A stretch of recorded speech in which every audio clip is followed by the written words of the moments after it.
Les amis, il faut que je vous parle. Salut à tous. Je bois un coup parce que ça risque d'être long. Et comme dit mon fils, je crois que là, je vais partir dans un long tunnel. Si je vous parle aujourd'hui, c'est que y en a marre. C'en est trop, ça déborde de partout, c'est l'inondation. J'en ai plein le cul et il faut que je vous en parle. Faut que je vous en parle parce que ça m'interroge beaucoup. Il y en a tellement, ça pullule de partout, sous toutes ses formes. Alors, qu'est-ce qui me fatigue à ce point? Ce lot de Noël dont tout le monde parle en ce moment? Non, je vais pas vous bassiner avec ça et encore moins chercher à assassiner cette animation que je trouve par ailleurs sympa, assez bien réussi. Tant mieux si ça profite à ce studio d'animation français. Là-dessus, j'ai pas vraiment de problème. Encore que, mais ça, on en reparle plus tard. Non, ce qui me fatigue, me déprime presque, c'est pour ainsi dire le pendant inverse de cette pub, ce qui lui vaut justement une partie de son succès. Ça, justement, j'y reviendrai. Je veux donc parler de ces images, de ces musiques, de ces vidéos générées par intelligence artificielle. Le raz-de-marée titanesque qui inonde, qui pollue, et j'exagère à peine, tous les réseaux sociaux, tout Internet. Ces deepfakes, ces photos de stars qu'on anime pour les voir évoluer dans le temps, ces fausses bandes-annonces, ces affiches alternatives, ces détournements de Stallone, Schwarzy qu'on switch comme ça d'un film à l'autre. Il y en a partout, c'est une véritable pollution, et je sais pas vous, mais moi ça me sort par les yeux. Alors je sais que pour beaucoup d'entre vous, je vais passer pour un vieux con. Que ce discours d'énervé, de révolté, on l'a déjà entendu 100 fois. Mais attendez, je vais quand même aller plus loin dans l'analyse. Je vais essayer de détricoter toutes mes impressions par rapport à cette invasion IA et vous montrer que quand même ça implique énormément de choses dans notre rapport aux images, aux vidéos et surtout aux films. Trigger warning, si vous utilisez l'intelligence artificielle générative, puisque c'est précisément de ça dont je parle, pour faire des images, de la vidéo, de la musique, je suis pas en train de vous sauter à la gorge pour vous dire « Ah, c'est pas bien ». Non, cette vidéo, et d'ailleurs c'est la première du genre sur la chaîne, il faut bien un début à tout, c'est une sorte de réflexion, d'essai comme on dit, sur un certain état du cinéma d'aujourd'hui, et en miroir, si on peut dire, du cinéma d'hier, d'avant. Parce que, oui, je vais en parler. Alors donc, l'IA. Alors j'ai cité quelques exemples, mais évidemment c'est la partie émergée de l'iceberg. Faut ajouter toutes ces vidéos explicatives là qu'on trouve sur YouTube, ces pubs où tout est généré par IA, images, vidéos, textes, musique, voix, absolument tout. Et comme c'est si facile à pondre, on en a des tétratonnes qui tombent constamment et qui inondent Internet. Et là je ne parle que de divertissement et de cinéma, mais le phénomène on l'a absolument sur tous les sujets. Et des sujets qui ont des conséquences plus graves, politiques notamment. La déformation de la réalité, quand ce n'est pas carrément de la désinformation ou de la réécriture du passé, n'a jamais été aussi forte qu'aujourd'hui. Bon, mais je ne vais pas rentrer dans ce sujet extrêmement vaste, je vais rester sur notre petit domaine du cinéma. Et pour commencer, pour vous montrer, pour vous expliquer, vous faire sentir une part du problème, je vais prendre un exemple très concret, volontairement pas spectaculaire. Quelque chose de très innocent, banal, où on pourrait se dire que ça part d'une bonne intention. D'une intention honnête. Comme certains d'entre vous le savent, je suis en train d'écrire un livre sur Rambo. Le premier, celui de Ted Kotcheff, réalisé en 1982. Un énorme livre making-of avec du texte et des photos. Alors comme je rentre dans les détails du tournage, comme je parle de situations très précises, et comme les photos de tournage de ce film, ça court pas les rues, et que ça demande un temps de malade pour aller les dénicher, Évidemment, il y a cette tentation d'utiliser l'intelligence artificielle. Et oui, ça serait tellement plus facile que de passer son temps à essayer de trouver des photos qui n'existent peut-être même pas. Quelques prompts sur la base des propos que j'ai pu recueillir, et hop, en 2 temps 3 mouvements, des photos hyper réalistes qui me permettent d'illustrer plein de passages de mon livre. En me disant, pour avoir bonne conscience que oui, c'est de l'IA, mais ça vient quand même de véritables témoignages. Je les ai pas inventés, c'est pas complètement imaginaire. Il y a un fond de vérité. Mais bon, vous imaginez si je fais ça? En découvrant le livre, vous allez avoir l'horrible sensation d'avoir été floué, et vous allez me le rebalancer dans la figure. Et franchement, vous auriez raison, peut-être que je ferais pareil. Et pourquoi? Parce qu'en achetant mon livre, vous vous attendez à voir des vraies photos, vraiment prises à l'époque, sur le tournage. Des photos rares, exceptionnelles. Pas des photos IA que tout le monde peut faire aujourd'hui. Ça n'a aucune valeur. Aucune valeur parce que ça correspond à aucune réalité. Et même pire, ça donne une vue fausse de la réalité. Parce que même si ces photos IA seraient basées sur de véritables témoignages, faut pas oublier qu'un témoignage, c'est une perception subjective des faits, si tant est qu'elle soit 100% véridique. et que dans tous les cas, c'est seulement un petit fragment de la réalité. L'IA, pour faire la photo, elle invente tout le reste. Donc au final, ces photos seraient mensongères. Et en admettant que je m'entête à vouloir mettre des images créées avec de l'intelligence artificielle et que pour être tout à fait transparent, je mette la mention recréée par intelligence artificielle, franchement, ça serait quoi l'intérêt? Je veux dire, si on sait que c'est faux, autant rien mettre. Ou alors, ça serait pour une recherche esthétique, avoir de belles images, de beaux dessins. Mais là, c'est plus un travail artistique que je recherche. Et à ce moment-là, je vais demander à un artiste, à qui je vais demander d'y mettre de sa personnalité, de son style. Et je vais certainement pas lui demander de faire un truc hyper réaliste. Ça serait complètement con. Et également, ce qui va se passer si je persiste à vouloir mettre des photos hyper réalistes recréées par IA, en précisant en petit que ça a été créé par une intelligence artificielle, eh bien, je fous quand même en l'air mon bouquin. Bah oui, je sabote l'expérience qu'il veut proposer, le plaisir de sa lecture. Parce que du coup, je vais semer le doute sur toutes les autres images. En tournant chaque page, vous verrez une image et là vous vous diriez « Ah, c'est quoi celle-là? C'est une IA ou c'est pas une IA ?» Et puis vous chercherez la petite mention qui vous dit oui ou non. Et s'il n'y a pas de mention, vous serez dans le doute. Et donc, personnellement, sur les réseaux sociaux, sur YouTube, eh bien, c'est ce que je vis déjà. J'ai cette horrible sensation, ce doute constant quand je suis face à une image ou une vidéo, IA ou pas IA. Et c'est horrible d'avoir ce filtre constamment, que tout ce que je vois est soumis à cette putain de question IA ou pas IA. Aujourd'hui, c'est devenu un réflexe, la première chose qui me vient à l'esprit quand je vois une image. Ça veut dire que je peux plus être envahi par une émotion sans être parasité par cette question, de peur de me faire avoir. Parce que oui, comme tout le monde, je me suis fait avoir par ces lapins qui sautent sur un trampoline, ou ces chats ou ces chiens qui sauvent des bébés. Bon, donc un raz-de-marée de ces images IA, et puis cette frontière qui n'arrête pas de se briser entre ce qui a existé et ce qui n'a jamais existé, ce qui appartient au fantasme de certains, à leur idéologie et à une certaine réalité. Désormais, on doit trier entre le vrai ou le faux.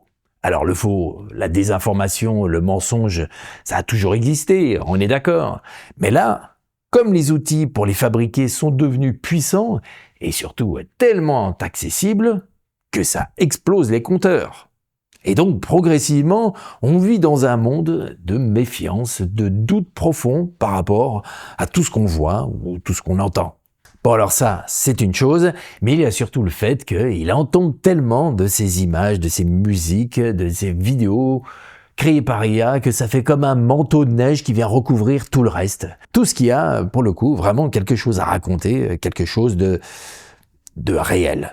Parce qu'en plus du nom, c'est que ces images, ces vidéos IA font des milliers de vues. Eh oui, parce qu'elles répondent la plupart du temps à nos fantasmes, à nos désirs. Les fausses bandes-annonces de films qu'on désespère de voir, ces jeux vidéo qu'on attend depuis des années, ça attire direct notre curiosité, on a envie de cliquer, on a envie de savoir. Je suis sûr que vous vous êtes fait avoir comme moi. Même la télé s'est fait avoir avec une fausse bande-annonce qui annonçait, je crois que c'était un nouveau Superman. Et donc, on a toute cette masse de vide, de rien, qui vient envahir Internet et dérobe une part de marché à tous ceux qui ont vraiment quelque chose à dire.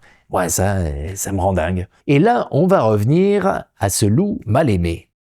Alors, je le redis tout de suite, je n'ai rien contre ce loup. L'animation est sympa, elle est bien faite, et par rapport à tout ce que je viens de dire sur l'IA générative, évidemment que ça me rassure qu'on vienne comme ça s'émerveiller devant quelque chose qui a été créé par des humains, qui n'ont pas cédé à la tentation, à la facilité, qui ont mis de l'effort, du temps et de la passion, et que les spectateurs ont pu ressentir et fait la part des choses, qu'ils ont pu apprécier la différence avec ces pubs de ces grosses marques-là qui ont préféré miser sur du 100% IA. Ça, très bien. Bravo. Bon, après, je trouve qu'on en fait quand même des caisses, sans être désobligeant, c'est pas le chef-d'œuvre du siècle non plus. Il y a des tonnes de courts-métrages d'animation qui sont franchement au-dessus. Je veux dire, objectivement, ça reste une pub qui sert la soupe à un supermarché, avec une morale bien lissée. Bon, bref, ce que je veux dire, c'est qu'il y a quand même pas de quoi casser trois pattes à un canard. Et du coup, ce qui m'interroge, ce qui m'agace, c'est cette façon d'utiliser l'IA comme outil marketing. Tout le foin qu'on fait à propos de cette pub sur le fait que c'est réalisé sans IA, comme si c'était un nouveau label. Alors qu'on le souligne, très bien, c'est important de valoriser le travail des artistes, je suis pour, mais que ça devienne un argument de qualité, ou juste le fait qu'on se mette à comparer une œuvre par rapport à tout ce qui a été pondu avec de l'IA. Mais alors là, artistiquement, je sais pas si vous réalisez le naufrage. Ça veut dire qu'on est en train de tout niveler vers le bas. Toute cette merde qu'on génère avec l'IA devient une espèce de référentiel de base et comme ça, on va valoriser une œuvre en disant que ça sort du lot. Mais encore heureux que ça sort du lot. Ça n'en fait pas pour autant un chef-d'œuvre. Pour moi, c'est symptomatique de ce qui se passe aujourd'hui. On est dans un monde qui bouffe tellement de ces merdes IA qu'on se met à applaudir un truc, oui, sympa, je dis pas le contraire, encore une fois. Mais franchement, dans l'absolu, ça n'a rien d'exceptionnel. Alors vous me direz, c'est facile de sortir du lot, puisque tout est nivelé vers le bas. Enfin bon, s'il suffit juste d'être un peu moins médiocre que la moyenne, bon, ça nous laisse pas de belles perspectives en tant que spectateur. Et puis, c'est pas forcément vrai, hein, parce que on en revient à cette masse, à cette tétrachier de contenu IA qui tombe constamment et qui recouvre tout. Alors, pour sortir de cette merde... Donc, pour résumer, il y a, à mon sens, d'un côté une sorte d'appauvrissement généralisé des contenus, et de l'autre, une récupération de l'IA comme outil marketing, une espèce de label réalisé sans IA pour valoriser son œuvre. Bon, alors le cinéma dans tout ça, parce que c'est quand même de cinéma que j'ai envie de vous parler, et pas d'une pub. Et tiens, justement, comme je parlais un instant de l'IA comme récupération d'outils marketing, eh bien, je vais commencer par celui qui crie haut et fort « Fuck !» l'IA, Guillermo del Toro. Alors, très bien, je me suis précipité pour aller voir son Frankenstein, d'autant plus que Guillermo del Toro, en tout cas ses premiers films, je trouve ça intéressant, j'aime plutôt bien. Et alors oui, en effet, il y a des vrais acteurs qui parlent avec leur vraie voix. Eh oui, mais le reste, je suis désolé, si vous avez aimé, moi, je suis resté complètement froid devant son film. C'est une surenchère d'effets numériques. Pour moi, c'est lisse, sans texture. Bon, après, je trouve qu'il y a beaucoup d'autres défauts. Le développement des personnages sur le scénario. Mais IA ou pas IA, son film-là me laisse complètement froid. Et encore une fois, l'IA qu'on pointe du doigt, elle est quand même partout dans les logiciels qu'on utilise pour faire le numérique. De toute façon, l'IA, elle s'immisce de partout. Alors je sais que là, vous allez vous jeter sur les commentaires pour m'expliquer que je fais la confusion entre IA générative et l'IA comme outil pour rendre les logiciels plus performants. Mais je trouve qu'au final, c'est un faux débat. Parce que l'IA, de toute façon, s'immisce partout, générative ou non, et qu'au fond, le problème, c'est à la place que prend le numérique dans le cinéma. Wonderful what we can do nowadays. Ah, I see you have the machine that goes ping. Pour commencer, j'insiste, je ne suis pas contre le numérique. Si ça permet d'avoir des tournages plus sécurisés, plus écologiques, de faire des économies sur certaines dépenses, afin de mettre le paquet sur ce qui est capital dans le récit, si c'est utilisé avec finesse, si on n'a pas les yeux plus gros que le ventre et qu'on reste sobre, parcimonieux, discret, évidemment, je suis pour. Évidemment, c'est génial. Mais imaginez qu'on peut tout faire avec, ça peut remplacer plein de choses et qu'on peut tout réussir à nous faire croire, nous spectateurs. Là, franchement, je trouve que c'est complètement illusoire. Le nombre de films avec ces foules de figurants, des paysages, des décors, tout en numérique, ouais, direct, je fais un pas en arrière. Ces visages rajeunis ou ramenés d'autres tons, comme dans Star Wars. Et je ne parle même pas de cette IA qui pèse comme une épée de Damoclès là sur tous ces acteurs qui font les voix française. Et d'ailleurs, on a eu ce scandale là avec la voix française de Stallone, Alain Dorval, décédé. Il n'y a qu'une seule façon de vous sortir de cette situation en vie. Mais je vais prendre un autre exemple. Et exprès, je vais pas prendre une bouse. Bon, je sais que là, ça va pas faire plaisir à tout le monde. Mad Max Fury Road. Bon, alors la première fois que je l'ai vu, plutôt agréablement surpris et même plutôt impressionné. Mais 10 ans après, qu'est-ce qui se passe ? Ça commence à piquer un peu. Car oui, s'il y a bien des séquences qui ont été tournées pour de vrai, dans un vrai désert, avec des vraies bagnoles, etc., c'est quand même truffé de compositing, de fond vert, de CGI. Et bien moi, maintenant, je ressens ce côté lissé, artificiel, pas naturel. Parce qu'il y a quelque chose dont il faut pas se leurrer, tous ces effets numériques, et c'est ce qui va se passer avec les images IA, notre œil de spectateur finit par les détecter. Parce que notre œil s'éduque. Eh oui, il apprend à percevoir la triche derrière tous ces effets. Et si notre espèce elle a réussi à s'adapter, c'est qu'elle a pu voir, entendre où était le prédateur. Eh oui, il finit par sentir quand c'est vrai ou quand c'est faux. Il sait faire la part du réel et du fictif, de l'artificiel. Et on voit bien avec les films qui étaient bluffants dans les années 2000, avec leur CGI révolutionnaire, qui nous impressionnaient tous. Et aujourd'hui, franchement, ça a pris un sérieux coup de vieux. Et les effets sont cramés direct. Et le de-aging de Indiana Jones, le dernier là, vendu comme bluffant, mieux que ce qu'on faisait, je sais pas, avec Star Wars. Maintenant, on le repère direct. Et c'est pour ça qu'il y a cette course à l'innovation, à faire toujours plus réaliste, pour devancer ce que notre œil finit par repérer. Tous les industriels ont bien compris ça. Dans ce domaine du numérique, tout est voué à être rapidement obsolète. Et cette course derrière le réalisme, elle est sans fin, parce que jamais on n'atteindra le réel. Quoi qu'on en dise, jamais l'IA ou le numérique, de façon générale, ne sera capable de nous faire l'équivalent de Mad Max 2, par exemple. Parce que celui-là, à la différence de Fury Road, je suis plus dedans. En termes d'immersion, je trouve plus puissant, plus présent, plus physique, plus organique, comme on dit.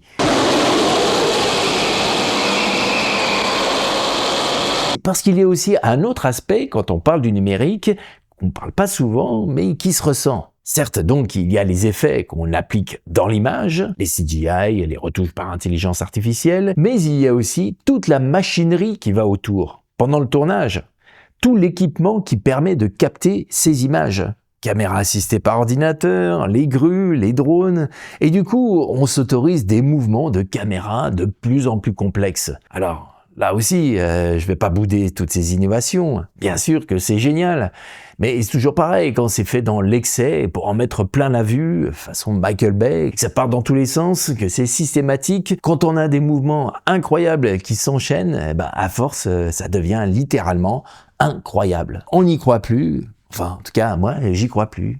Ou dit autrement, je suis plus vraiment dedans. Je suis hors sol, comme on dit. Tiens, ça me fait penser les plans au drone, si c'est pas devenu la tarte à la crème, ce truc. Tiens, ça me rappelle le film avec Pierre Ninet, Monte Cristo. Ah bon, pour moi, c'est niveau téléfilm, et encore. Mais alors là, à quel point le drone est partout, c'est systématique. Franchement, j'ai l'impression d'être dans une émission de télé de Stéphane Baird qui fait les visites des châteaux. Alors encore une fois, je ne suis pas contre la modernité, je ne suis pas contre le drone. Évidemment, je suis moi-même télépilote de drone, et je peux vous dire que j'utilise beaucoup, c'est super, ça fait des plans magnifiques. Pour mon documentaire sur Rambo, d'ailleurs, vous avez vu que je me suis fait plaisir. Donc, je ne boude pas l'innovation. Mais comme toujours, le problème, c'est quand c'est utilisé avec excès. Bon, donc pour en revenir à Mad Max Fury Road, ok, c'est pas du Michael Bay, le film est plutôt sympa, mais bon, il y a des mouvements tellement fluides, tellement souples, tellement hors sol, déconnectés du terrain, que pour moi, ça n'arrive pas à la cheville de Mad Max 2. Il n'y a pas longtemps, je les ai vus tous les deux au cinéma, en l'espace de quelques semaines, et je peux vous dire que, personnellement, l'expérience a été bien plus forte avec le film de 81. Il n'y a pas tous ces mouvements de caméra complètement dingues qu'on peut voir dans Fury Road, mais à la place, il y a quelque chose d'authentique. Dans tous ces petits défauts imperceptibles, ces tremblements de caméra, cette poussière qui vient se coller contre l'objectif, on s'en rend pas forcément compte, c'est hyper subtil, mais c'est ça qui nous met au cœur de l'action. Cette caméra qui vibre, qui subit les secousses de la bagnole, qui roule à toute berzingue sur la caillasse. Purée, non mais je ressens quelque chose là. Ah, ça me fait penser, on dit souvent que la caméra doit se faire invisible dans un film. Qu'il faut pas sentir la machinerie du cinéma pour croire en la véracité de ce qu'elle nous montre. Qu'elle doit se faire oublier. Bon, ok, je veux bien, mais dans certaines scènes, typiquement dans les scènes d'action par exemple, le fait de sentir la caméra qui vibre, qu'elle subit les secousses d'un camion, qu'on la sente se déplacer très vite, qu'il y a de la poussière qui vient taper contre l'objectif, eh bien c'est ça qui crée de l'immersion. Le fait de sentir qu'il y a un caméraman derrière qui est sur le terrain, qui est en interaction avec l'environnement, qu'il subit ses lois physiques. Parce qu'au fond, le truc, c'est que le monde réel a ses limites.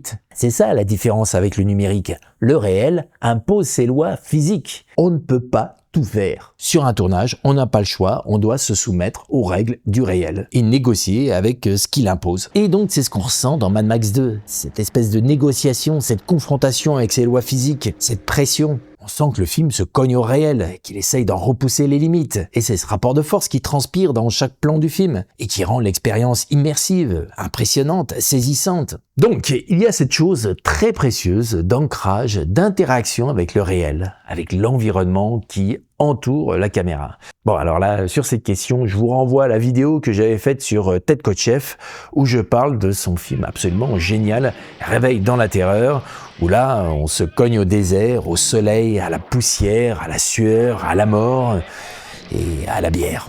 Et je pourrais vous en dire autant des films de Werner Herzog, Aguirre ou La colère de Dieu. Purée, on sent le réel, la pesanteur du monde. C'est comme si le réel était une force antagoniste et que le film lui rentrait dedans. On sent les limites. Et du coup, le film est d'une présence incroyable. Je veux dire, présence dans le sens littéral. Quand on est devant, on est projeté dedans, comme si ça se jouait en vrai, au présent, devant nous. Et ce mur du réel qu'on ressent avec ces films, évidemment, il est tout mou avec le numérique. Parce que le numérique, ce qu'il offre, et ce que tout le monde recherche, je veux dire les artistes, les producteurs, c'est précisément de pouvoir s'abolir de toute résistance du réel, de supprimer ce fameux mur contre lequel on se cogne, celui qui te dit « non, là, c'est pas possible », de plus être emmerdé par les lois physiques du réel. Tu fais comme ça ce que tu veux. Et justement, tout le travail du numérique ensuite, pour que ça paraisse réaliste, c'est de pouvoir recréer toutes ces lois physiques pour simuler ce fameux mur du réel. Donc pour une scène d'action, par exemple, on va recréer ces tremblements d'image, ces éclaboussures sur l'objectif, ces gouttelettes d'eau et j'en passe. Et j'allais oublier, autre élément, c'est que quand on filme sur le terrain, eh bien on est inspiré par tout ce qui compose l'environnement, les paysages, la météo, la lumière, enfin bref, tout ce que la réalité nous propose. Et tout ça, ça va nourrir l'inspiration, l'imagination du réalisateur, du chef opérateur, des preneurs de son, des acteurs évidemment. Et c'est comme tout un chacun. Quand vous vous déplacez, vous allez visiter des endroits que vous n'avez jamais connus.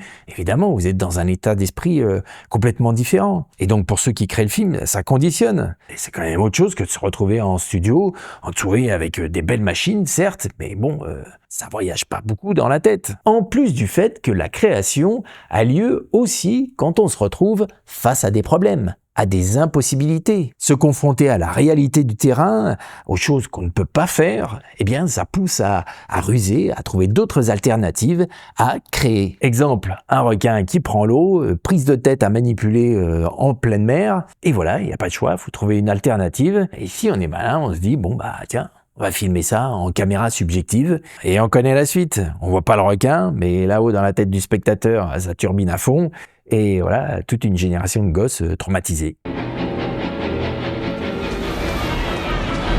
C'est donc tout ce rapport au réel qui s'est, à mon sens, évaporé à mesure que le numérique a envahi les productions et l'IA qui va venir accélérer le mouvement, c'est évident. Parce qu'on va rendre les outils plus puissants, plus performants et voilà. Donc voilà, tout ça pour dire que le numérique, ça englobe beaucoup plus de choses que simplement la retouche d'image, la création de CGI. Ça implique également tous les moyens techniques lors du tournage. Bon, alors à côté de ça, on est d'accord, Fury Road, ça reste un bon film, largement au-dessus de la moyenne. Mais bon, voilà, rien de comparable avec les deux premiers. Alors, si on est attiré par le numérique, l'intelligence artificielle, c'est évidemment pour faire des économies ou supprimer des efforts ou faciliter nos tâches. Et là, comme je joue d'un instrument, de la guitare, je fais un petit parallèle avec la musique. Quand j'entends des personnes, y compris bien sûr le président de Suno, ça y est, vous allez pouvoir faire de la musique sans passer par l'étape ingrate de l'apprentissage d'un instrument de musique. Mais moi, quand j'entends ça, je saute au plafond, je bondis. Évidemment que je bondis, mais c'est scandaleux. Enfin, c'est scandaleux, c'est débile. Parce que penser qu'apprendre un instrument de musique, c'est effroyable, mais je veux dire, à ce moment-là, on n'apprend plus rien. Et puis on demande tout à l'intelligence artificielle à faire à notre place. Mais apprendre, c'est un plaisir. Et si on fournit plus d'efforts, elle est où la satisfaction? La satisfaction après des heures à tenter d'exécuter un riff ou un petit solo, c'est un plaisir énorme. Et ça, l'intelligence artificielle est en train de nous le dérober, sous couvert qu'on va pouvoir faire des choses. Mais on fait rien, en réalité, avec l'intelligence artificielle. On demande à une chose de faire à notre place. C'est une énorme différence. Alors ça me fait penser que l'autre jour, j'ai entendu un acteur interviewé qui a raconté un truc que je trouvais très intéressant, en tout cas très juste, ou du moins rassurant, c'était Vincent Elbaz. Il racontait que le réalisateur du dernier film qu'il avait fait lui avait dit bon, il y a une scène où tu dois paraître plus vieux, mais t'inquiète pas, on va faire tout ça par intelligence artificielle, tout sera traité numériquement, et tu verras, le résultat sera top. Et lui, il a dit mais non, mais moi j'ai envie de subir les maquillages. Et je trouvais ça intéressant, c'est qu'il disait, c'est même pas que ça me dérange pas de passer du temps avec des maquilleurs, qu'on lui mette du latex dessus, parce qu'effectivement, ça demande un effort. Mais lui, il a envie de traverser cet effort. C'est-à-dire, ça fait partie de l'expérience humaine que de vivre des instants d'effort pour qu'après naisse la satisfaction. Si tout est fait à notre place, et si on n'a plus d'efforts à fournir, à mon avis, on perd un sens à notre vie. Ouais, ou en tout cas un intérêt. Et je trouve que dans les films, aujourd'hui, sans généraliser, évidemment, il y a toujours des exceptions, mais cet effort qu'on ressentait dans les films d'hier a disparu. Parce que le numérique, parce que les équipements, parce que la technologie. Alors justement, on va parler des films d'avant. Alors pour commencer, je tiens à préciser que je suis pas un fervent défenseur du c'était mieux avant. Je suis pas là pour dire que les films qu'on fait aujourd'hui, c'est de la merde et que ce qu'on faisait hier, c'était vachement mieux. Bien que si on jette un œil à la petite série de chefs-d'œuvre qui sont sortis en 75, je doute qu'on puisse en trouver autant en 2025. Et le truc de c'était mieux avant... franchement, c'est complètement débile. Il n'y a pas de « c'était mieux avant » parce que avant, c'est toujours mieux. Et d'ailleurs, quand on parle d'avant, on ne sait même pas de quel avant on parle, hein, parce que si on se place avant, bah il y avait encore un avant. Donc on parle d'avant, on ne sait même plus de quel avant il s'agit, si c'est tout l'avant ou si c'est une petite portion de l'avant. Enfin bref, c'est un discours qui n'a ni queue ni tête. Et le truc de dire les vieux films, bon, ça c'est un truc complètement con. Parce qu'un film, qu'on se mette bien d'accord là-dessus, ça ne vieillit pas. C'est le vin qui vieillit, ce sont les éléments organiques. Ça vieillit et ça meurt. Mais un film, c'est comme toutes les œuvres d'art. C'est quelque chose qui a été figé et qui traverse le temps. On les découvre aujourd'hui comme ce qu'ils étaient à l'époque. Ils n'ont pas changé, ils n'ont pas vieilli. C'est notre rapport au cinéma qui a changé. Mais le film, lui, il n'a pas bougé, c'est le même. On dit pas les vieux tableaux ou les vieux livres, surtout pour parler de quelque chose qui date de 30, 40, 50 ans, même 60 ans. Bon, par contre, la bonne nouvelle, c'est qu'on vit une époque absolument formidable pour voir tous les films de l'histoire du cinéma. On a des supports avec des définitions incroyables pour voir tous ces films. Franchement, moi, ado, déjà passionné de cinéma, mais jamais j'aurais imaginé un jour voir une telle qualité comme ça dans mon salon. Voilà, ça par contre, c'est le bon côté du numérique. Puis on a des super éditeurs qui font un boulot incroyable, parce que évidemment, moi je suis pour le support physique. Les plateformes de diffusion me posant quand même un petit problème de monopole. Et moi, quand je replonge dans ces films, et c'est là où encore l'expression « vieux film » me paraît complètement stupide, parce que beaucoup de ces films de l'histoire du cinéma éclairent sur ce qu'on vit aujourd'hui. Phantom of the Paradise. Quand je vois ce qu'on vit aujourd'hui, ce film est, pour pas dire visionnaire, mais en tout cas, est extra lucide sur ce qui se passe aujourd'hui. Swan stole my music and framed me! Ben oui, parce que l'IA, pour générer ces images façon Miyazaki ou des musiques style Hans Zimmer ou des textes, je sais pas, Stephen King, ben ça s'appelle ni plus ni moins du vol. Parce que rappelons quand même le fonctionnement de l'intelligence artificielle. C'est une machine surpuissante qui, par rapport à ce qu'on lui demande, que ce soit texte, image ou musique, traite 1 milliard de données pour construire la suite probable. Autrement dit, elle ne fait que recombiner, assembler des choses qui ont déjà été faites par d'autres. Alors évidemment, c'est bluffant parce qu'on reconnaît tout de suite la patte de l'artiste. Mais c'est juste du remoulinage. Rien de créatif là-dedans. C'est du pompage. Et rappelons que si on a l'illusion que l'IA assouvit nos désirs, nos fantasmes de créateurs, eh bien, au bout du bout, il faut pas oublier à qui ça profite réellement. Swan Suno, même combat. On vole, on transforme, on recrache, et le public applaudit et il en veut toujours plus.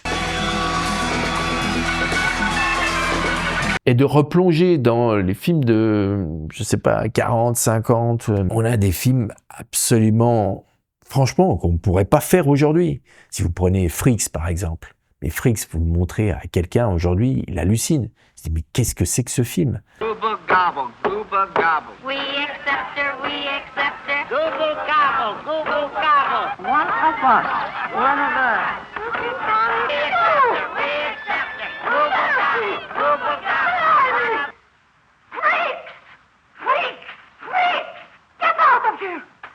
Ce sont des films que notre cinéma, aujourd'hui, ne produit pas, ne pourrait pas produire. Un film comme ça, là, Requiem pour un massacre. Inconcevable aujourd'hui, pour ceux qui l'ont vu. Vous savez de quoi je parle. Punishment Park, également. Inconcevable aujourd'hui. Ça, inimaginable aujourd'hui. Sur les réseaux sociaux, c'est lynchage direct. Hein. Little Big Man, Playtime.